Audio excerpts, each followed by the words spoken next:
Hello student, स्वागत है आपको एक बार फिर से आपके अपने यूट्यूब चैनल रस्तोगी कोचिंग में। आज के इस वीडियो में क्लास 12 के भौतिक विज्ञान अभ्यास 1 में आज हम लोग पढ़ेंगे निरअक्षी स्थिति या अनुप्रस्थ स्थिति में वैद्युत क्षेत्र के तीव्रता का सूत्र का निगमन। पिछले वीडियो में हम लोग पढ़े थे अच्छी स्थिति या अनुदैर्ध्य स्थिति में वैद्युत क्षेत्र के तीव्रता का सूत्र का निगमन। यदि उस भाग का वीडियो आप सभी विद्यार्थी नहीं देखे होंगे तो प्लेलिस्ट में वीडियो है, वहां से जाकर के वीडियो को देख सकते हैं। तो यहाँ पर निरअक्षी का मतलब यह होता है कि यहाँ से लेकर के यहाँ तक एक चालक है और यहाँ पर जो चालक है तो यहाँ पर जो आवेश होगा यह माइनस क्यू आवेश होता है और यहाँ पे जो आवेश होता है वह प्लस क्यू आवेश होता है और यहाँ से लेकर के यहाँ तक की टोटल दूरी क्या होता है, आर होता है। मतलब आर दूरी पर एक बिंदु पी है और इस पी बिंदु पर जो है वैद्युत क्षेत्र के तीव्रता की गणना करना है। दोनों आवेशों के बीच की दूरी आप सभी विद्यार्थी जानते होंगे, दोनों आवेशों के बीच की दूरी क्या होता है, 2l होता है। अब यहाँ से इसकी दूरी क्या हो जाएगा, यल हो जाएगा और यहाँ से इसकी दूरी क्या होगा, यल हो जाएगा। तो यल और यल मिलेगा तो क्या बन जाएगा, 2l हो जाएगा। और इसकी बीच की दूरी कितना है तो r है और ये p बिंदु है और इस p बिंदु पे जो है वैद्युत क्षेत्र के तीव्रता की गणना करना है। तो सबसे पहले जो है माना लिखना पड़ेगा। माना लिखने के बाद से जो है सूत्र का निगमन किया जाएगा। यहाँ सबसे पहले माना लिख लीजिए। माना माइनस क्यू तथा प्लस क्यू कूलाम के दो आवेश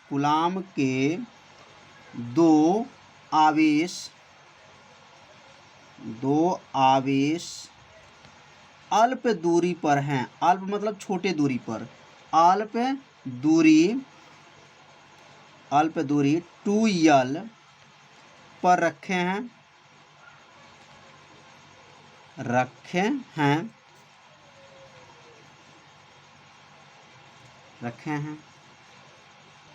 जिसके कारण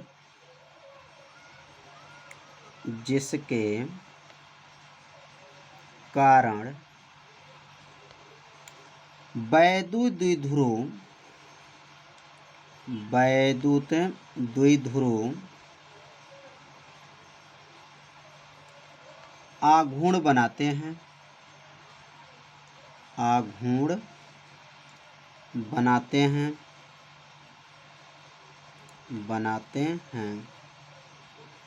द्विध्रुव के मध्य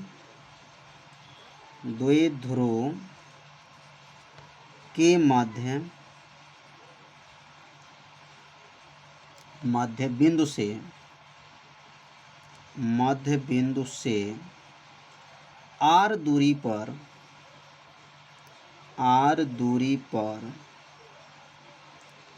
कोई बिंदु P है,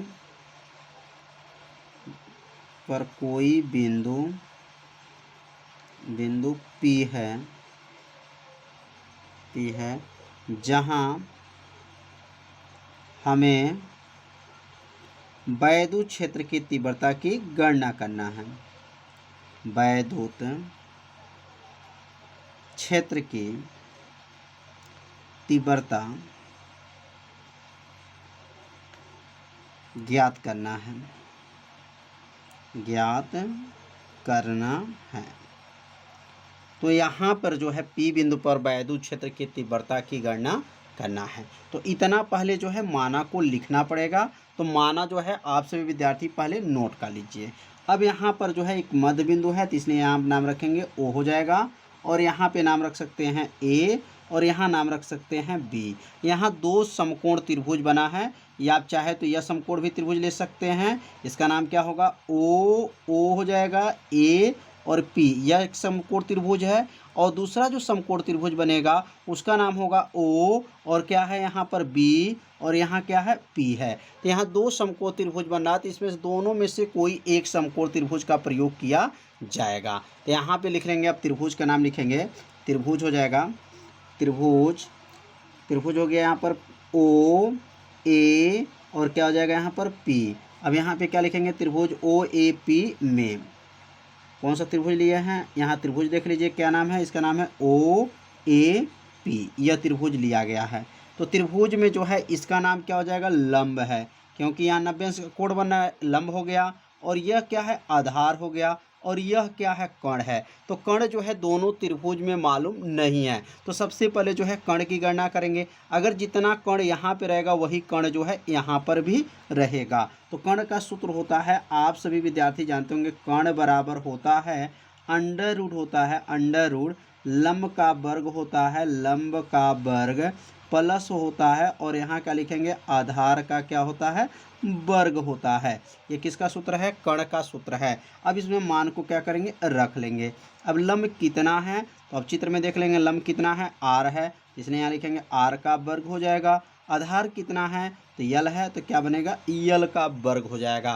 तो यहाँ पे कर्ण का मान निकल गया, कर्ण बराबर कितना निकल गया, अंडर रूट आर का वर्ग प्लस यल का वर्ग आ गया। अब चाहे तो यहाँ पे रख सकते हैं अंडर रूट क्या हो जाएगा, आर का वर्ग प्लस यल का वर्ग हो जाएगा। और यहाँ पर भी लिख सकते हैं अंडर रूट आर का वर्ग प्लस यल का वर्ग हो जाएगा। तो समझ में आ गया होगा कि यहाँ पे कर्ण का मान और यहाँ पे कर्ण का मान निकाला गया है। तो एक बार जो है प्लस की आवेश से पी बिंदु पर जो है वैद्युत क्षेत्र की तीव्रता निकालेंगे, एक बार जो है माइनस क्यू आवेश से जो है पी बिंदु पर वैद्युत क्षेत्र की तीव्रता की गणना करेंगे। तो अब यहाँ पे जो है लिखेंगे प्लस क्यू आवेश, यहाँ पे लिख लेंगे प्लस क्यू आवेश, आवेश पर वैद्युत क्षेत्र की तीव्रता, वैद्युत क्षेत्र की तीव्रता। अब वैद्युत क्षेत्र की तीव्रता कितना होगा, तो तीव्रता का सूत्र जो है आप सभी विद्यार्थी पढ़े होंगे और इसका जो है सूत्र बताया भी गया है। सूत्र होता है E बराबर होता है 1/4 पाई एप्सिलॉन 0 होता है, और यहाँ क्यूब बटा क्या होता है, आर का स्क्वायर होता है। लेकिन यहाँ पर वैद्युत क्षेत्र की जब तीव्रता गणना करेंगे तो यहाँ पर इसको लिखेंगे E1, क्योंकि यहाँ प्लस क्यू आवेश से निकाले इसलिए E1 हो जाएगा। 1/4 पाई एप्सिलॉन 0 हो जाएगा, और यहाँ क्यूब बटा और आर। अब आर यहाँ से देखेंगे, अगर प्लस क्यू आवेश से जो है पी बिंदु पे वैद्युत क्षेत्र की तीव्रता निकालते हैं, यह दूरी का नाम क्या होगा, पी बी हो जाएगा। क्या लिखेंगे यहाँ पर, पी बी का क्या हो जाएगा, यहाँ पर वर्ग हो जाएगा। तो पी बी का वर्ग क्यों किए हैं, क्योंकि चित्र में जो है देख लीजिए प्लस क्यू से चलेंगे तो ये क्या बनेगा, पी बी हो जाएगा, पी बी का क्या बनेगा, वर्ग हो जाएगा। अब आगे बढ़ेंगे तो यहाँ क्या लिखेंगे, यहाँ पे लिख लेंगे E1 बराबर हो जाएगा 1/4 पाई एप्सिलॉन 0 हो जाएगा, और यहाँ लिखेंगे क्यूब बटा, और पी बी का मान जो है निकल चुका है, क्योंकि पी बी जो है कर्ण है, और कर्ण का मान कितना निकला है, अंडर रूट आर का वर्ग प्लस यल का वर्ग है, और यहाँ क्या कर लेंगे, वर्ग हो जाएगा। यह मान किसका है, तो पी बी का मान है, जो चित्र में एक बार और देख लीजिए। यहाँ से पी बी का मान क्या है, अंडर रूट आर का वर्ग प्लस यल का वर्ग है। ये पी बी के स्थान पे रख लेंगे और यहाँ पे वर्ग कर लेंगे। तब वर्ग से जो है कर्णी क्या हो जाएगा, हट जाएगा। अब हटने के बाद से अगला लाइन क्या बनेगा, E1 बराबर हो जाएगा 1/4 पाई एप्सिलॉन 0 हो जाएगा, और यहाँ लिख लेंगे यहाँ पर क्यूब बटा हो जाएगा, क्यूब बटा आर का वर्ग प्लस यल का वर्ग हो जाएगा। अब यहाँ कर्णी कहाँ चला गया, तो दो हाथ से जो है कर्णी को क्या किए हैं, हटा दिया गया है। अब यहाँ पर समीकरण में इसको क्या मान लेंगे, 1 मान लेंगे। तो यहाँ पर जो है किस आवेश के कारण निकला है, तो प्लस क्यू आवेश पर वैद्युत क्षेत्र की तीव्रता निकल चुका। अब हम लिखेंगे माइनस क्यू आवेश पर, क्या लिखेंगे, माइनस क्यू आवेश पर, माइनस क्यू आवेश पर वैद्युत क्षेत्र की तीव्रता। तो अब यहाँ माइनस क्यू आवेश पर वैद्युत क्षेत्र की तीव्रता क्या हो जाएगा, लिखेंगे माइनस क्यू आवेश पर वैद्युत क्षेत्र की तीव्रता, वैद्युत क्षेत्र की तीव्रता, क्षेत्र की तीव्रता। तो माइनस क्यू आवेश पे अगर वैद्युत क्षेत्र की तीव्रता की गणना करेंगे तो यहाँ पे क्या लिखेंगे, अब यह E1 था तो यह हो जाएगा E2 हो जाएगा, बराबर हो जाएगा। तो अब यहाँ देखेंगे दिशा इसका क्या है, तो इसका दिशा जो देखिए नीचे की तरफ है, इसकी दिशा हमेशा याद रखेंगे नीचे की तरफ है, और इसकी दिशा जो है ऊपर की तरफ था। तो यहाँ ऊपर था तो प्लस में था, ये नीचे की तरफ है, जब दिशा विपरीत होता है तो आगे क्या लगाते हैं, माइनस लगा लेते हैं, इसलिए यहाँ पे क्या लिखेंगे, माइनस हो जाएगा और 1 जो है क्या हो जाएगा, 4 पाई एप्सिलॉन 0 हो जाएगा और यहाँ लिखेंगे माइनस क्यू बटा, और वहाँ पर लिखा गया था पहले पी बी लिखा गया था, तो अब यहाँ क्या लिखेंगे, पी ए का क्या हो जाएगा, वर्ग हो जाएगा। तो उम्मीद करते हैं आप लोग को अच्छे से समझ में आ रहा होगा। यह माइनस क्यों लगा है, क्योंकि इसकी दिशा नीचे की तरफ है इसलिए माइनस हो गया, और यह माइनस क्यू क्यों लगा है, क्योंकि माइनस क्यू आवेश पर है, और ये पी ए क्यों लिखे हैं, क्योंकि यहाँ पे देख सकते हैं माइनस क्यू से जो है यहाँ पी तक के बीच की दूरी को क्या लिखेंगे, पी ए, और यहाँ से पी ए के बीच की दूरी क्या है, अंडर रूट में क्या है, अंडर रूट में आर का वर्ग प्लस क्या है, यल का वर्ग है। तो अब यहाँ पे जो है अब मान रख लेंगे, पी ए का मान रख लेंगे, और यह माइनस मिलेगा तो क्या बन जाएगा, प्लस हो जाएगा, और यहाँ लिखेंगे E2 बराबर हो जाएगा 1 जो है 4 पाई एप्सिलॉन 0 हो जाएगा, क्यू बटा, अब यहाँ मान रख लेंगे अंडर रूट आर का वर्ग प्लस यल का वर्ग का क्या हो जाएगा, वर्ग हो जाएगा। तो वर्ग से कणी को क्या करेंगे, हटा देंगे, तो E2 बराबर हो गया 1/4 पाई एप्सिलॉन 0 क्यू बटा अंडर रूट में जो था करनी हट जाएगा, आर का वर्ग प्लस यल का वर्ग हो जाएगा, और समीकरण नंबर क्या बन जाएगा, समीकरण नंबर 2 बन जाएगा। तो समीकरण 1 और समीकरण 2 कैसे बना है आप लोग को अच्छे से समझ में आ गया होगा। तो जो E1 का मान निकला है वही मान जो है E2 का आ गया, तो इसमें जो है E1 का मान और E2 का मान आपस में क्या आ गया, बराबर आ गया है। अब यहाँ पर जो है अब इसका परिणामी जो है तीव्रता की गणना करेंगे। तो अब यहाँ लिखेंगे परिणामी वैद्युत क्षेत्र की तीव्रता। तो परिणामी वैद्युत क्षेत्र की तीव्रता कैसे निकलेगा, तो लिख लेंगे यहाँ पर परिणामी वैद्युत क्षेत्र की तीव्रता, क्षेत्र की तीव्रता। अब यहाँ पे कोण जो बना था, थीटा कोण बना था, तो इसलिए यहाँ पे लिखेंगे सूत्र हो जाएगा E बराबर होगा, यहाँ लिख लेंगे E1 cos थीटा प्लस हो जाएगा, और यहाँ लिखेंगे E2 cos थीटा।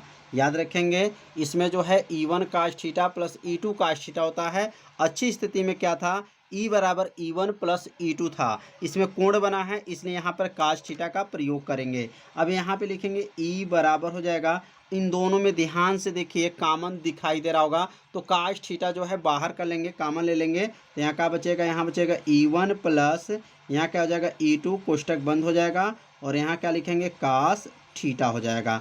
अब यहाँ मान रखेंगे तो E बराबर हो जाएगा, E1 का मान क्या है, 1/4 पाई एप्सिलॉन 0 हो जाएगा, और यहाँ क्या था, Q बटा क्या था, R का स्क्वायर प्लस यल का स्क्वायर है, प्लस हो जाएगा 1/4 पाई एप्सिलॉन 0 हो जाएगा, यहाँ लिखेंगे Q बटा R का वर्ग प्लस यल का वर्ग हो जाएगा। यहाँ पे जो मान निकला है यह मान E1 का है और यह मान जो है E2 का है, और यहाँ पे क्या लिखेंगे, cos थीटा लिख लेंगे। अब यहाँ पे जो cos थीटा निकला है, तो अब यहाँ cos थीटा का मान भी निकालना पड़ेगा कि cos थीटा का मान क्या होता है। तो चित्र से अगर देखा जाए तो यहाँ पे लिख लीजिएगा, cos थीटा का सूत्र होता है आधार बटा कर्ण होता है। तो उस त्रिभुज में देखेंगे cos थीटा बराबर हो जाएगा, आधार कितना है और कर्ण कितना है, एक बार चित्र में देख लेते हैं। अब यहाँ पे देख लीजिए आधार क्या है, तो यल है, और कर्ण क्या है, अंडर रूट आर का वर्ग प्लस यल का वर्ग है। तो यहाँ पे कोण अगर देखेंगे थीटा बन रहा है, यहाँ थीटा बना है, तो ये लंब है, ये आधार है और ये कर्ण है। तो लंब जो इसमें क्या है, लंब जो है आर है, और जो है आधार लंब आर है और आधार यल है, और कर्ण क्या है, अंडर रूट आर का वर्ग प्लस यल का वर्ग है। तो यहाँ पे जो है मान निकालने के cos थीटा का, तो अब यहाँ cos थीटा का मान क्या आ जाएगा, तो cos थीटा का मान जो निकल जाएगा यल बटा हो जाएगा अंडर रूट आर का वर्ग प्लस यल का वर्ग हो गया। ये किसका मान है, तो cos थीटा का मान निकाला गया है, त्रिभुज से बनाया, जो त्रिभुज बना था उसी त्रिभुज के सहायता से यह cos थीटा का मान निकाल लिया गया है। अब अगले लाइन में जो है cos थीटा का मान रख लेंगे, तो यहाँ लिखेंगे E बराबर हो जाएगा, अब दोनों सेम हैं, मतलब 1/4 pi epsilon q r square plus l square, 1/4 pi epsilon q बटा r square plus l square एकदम सेम है, तो एक यह और एक यह मिल करके कितना हो जाएगा, 2 हो जाएगा। तो यहाँ पे क्या हो जाएगा, लिख लेंगे यहाँ पर 2 गुणे 1/4 पाई एप्सिलॉन 0 क्यू बटा आर का वर्ग प्लस यल का वर्ग हो जाएगा, और यहाँ पे जो है कास्ट का मान क्या है, यल बटा और क्या है, अंडर रूट में क्या है, आर का वर्ग प्लस यल का वर्ग हो जाएगा।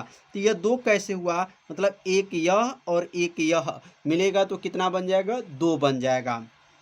अब अगला लाइन बनेगा ई बराबर हो जाएगा, अब 2 जो है यहाँ पे यल के पास चला जाएगा तो क्या बनेगा, 1 बटा हो जाएगा 4 पाई अपसाइलम 0 और यहाँ लिखेंगे क्यू गुड़े और यहाँ पे 2 को यहाँ एक पास कर लेंगे तो 2 यल हो जाएगा बटा हो गया। अब यहाँ पे क्या है, आर का स्क्वायर प्लस यल का स्क्वायर है और या अगर इसका करनी हटा दें तो क्या बनेगा, आर का स्क्वायर प्लस यल का स्क्वायर का पावर क्या होगा, 1/2 हो जाएगा, क्योंकि करनी का मान क्या होता है, 1/2 होता है। अब ये 2 कहाँ से आया, यह 2 जो है यल के पास चला गया। क्यों ऐसा किया गया, क्योंकि यह सूत्र बन गया। आप सभी विद्यार्थी जानते होंगे सूत्र होता है P बराबर होता है Q गुणे क्या होता है, 2L होता है। वैद्युत द्विध्रुव आघूर्ण का सूत्र आप लोग पढ़े होंगे, P बराबर Q गुणे क्या होता है, 2L होता है। अब ये Q गुणे 2L को हटा देंगे और उसके स्थान पे क्या लिखेंगे, P लिख देंगे। तो यहाँ पे क्या बन जाएगा, E बराबर हो जाएगा 1 बटा हो गया 4 पाई हो जाएगा, अपसाइलम 0 हो गया, P बटा हो गया। अब 1/2 घात और यहाँ पावर 1 है। अब 1/2 में 1 जोड़ेंगे तो 2 1 का नाम 2, 2 1 जोड़ेंगे 3 हो जाएगा। तो क्या बनेगा यहाँ पर, आर का वर्ग प्लस यल का वर्ग और यहाँ पावर क्या हो जाएगा, 3/2 हो जाएगा, क्योंकि 1 घात यह है और 1/2 यह है, दोनों मिलेगा तो कितना बन जाएगा, 3/2 घात हो जाएगा। तो ये घात समझ में आ गया होगा। 3/2 कैसे है, पावर 1 है और 1/2 घात दोनों को जोड़ेंगे तो 2 1 का नाम 2 और 2 1 जोड़ेंगे तो 3, 3/2 हो जाएगा।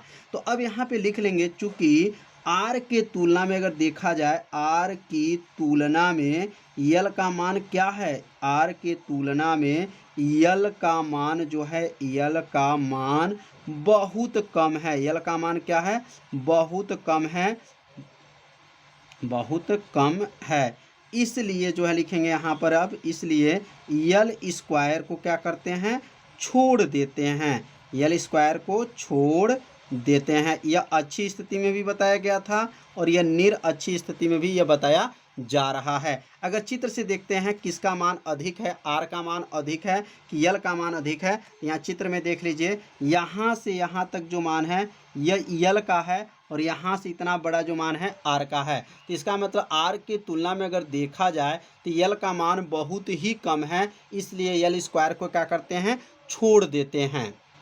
तो अब यहाँ पर जो है यल स्क्वायर को जब छोड़ देंगे तो क्या बनेगा, ई बराबर हो जाएगा 1/4 पाई अपसाइलम 0 हो जाएगा, P बटा आर का स्क्वायर हो जाएगा और इसके पावर क्या है, 3/2 है। तो यहाँ पे जो मान निकला है, यल स्क्वायर को क्या किए हैं, छोड़ दिए हैं। अब 2 घात से 2 घात को क्या करेंगे, काट देंगे। काटने के बाद से ई बराबर क्या बचेगा, 1/4 पाई अपसाइलम 0 हो जाएगा और यहाँ बचेगा P बटा हो जाएगा और यहाँ क्या हो जाएगा, आर का क्यूब हो जाएगा। अब यहाँ 2 घात से 2 घात जो है कट जाएगा और बचेगा यहाँ पे पावर 3 घात, तो 3 घात यहाँ पर आ जाएगा। तो यह मान जो निकला है किसका निकल गया, वैद्युत क्षेत्र के तीव्रता का मान निकल गया। किस स्थिति में ये वैद्युत क्षेत्र की तीव्रता का मान निकल गया, तो निरअक्षी स्थिति में वैद्युत क्षेत्र का तीव्रता का मान निकल गया। नीचे लिखेंगे, यही निरअक्षी स्थिति में, यही निरअक्षीय स्थिति में, निरअक्षी स्थिति में वैद्युत क्षेत्र की, वैद्युत क्षेत्र की, वैद्युत क्षेत्र की तीव्रता का सूत्र है, तीव्रता का क्या है, सूत्र है। किस स्थिति में, निरअक्षी स्थिति में वैद्युत क्षेत्र की तीव्रता का सूत्र है। तो उम्मीद करते हैं आप लोग को अच्छे से समझ में आ गया होगा। यदि आपको समझ में नहीं आया होगा तो वीडियो को एक बार और देखिएगा, जिससे आपको अच्छे से समझ में आ जाएगा। तो आज के वीडियो में जो है इतना ही बताया जाएगा। अब अगले भाग में हम लोग पढ़ेंगे निरअक्षी स्थिति में जो है वैद्युत विभव का सूत्र का निगमन किया जाएगा। तो आज का वीडियो इतना ही, मिलते हैं अब अगले भाग में। तब तक के लिए सभी विद्यार्थियों को नमस्कार।